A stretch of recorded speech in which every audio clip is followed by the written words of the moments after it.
লোকে আমায় ভালোই বলে, দিব্যি চলন সই। দোষের মধ্যে একটু নাকি মিথ্যে কথা কই। ঘাটশিলাতে যাবার পথে ট্রেন ছুটছে যখন, মায়ের কাছে বাবার কাছে করছি বকম বকম। হঠাৎ দেখি মাঠের মধ্যে চলন্ত সব গাছে এক এক রকম ভঙ্গি ফোঁটে, এক এক রকম নাচে।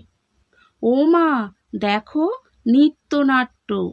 যেই বলেছি আমি, মা বকে দেয়, বড্ড তোমার বেড়েছে ফাজলামি।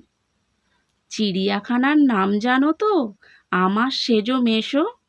আদর করে দেখিয়ে দিলেন পশুরাজের কেশর। কদিন পরে চুন খসানো দেয়াল জুড়ে একই, ঠিক অবিকল সে রকমই মূর্তি যেন দেখি।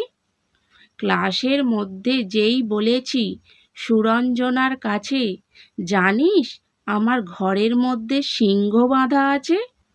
শুনতে পেয়ে দিদিমণি অমনি বলেন, শোনো, এসব কথা আবার যেন না শুনি কখনো।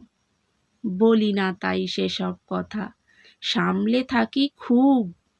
কিন্তু সেদিন হয়েছে কি, এমনি বেয়াকুব, আকাশ পারে আবারও চোখ গিয়েছে আটকে।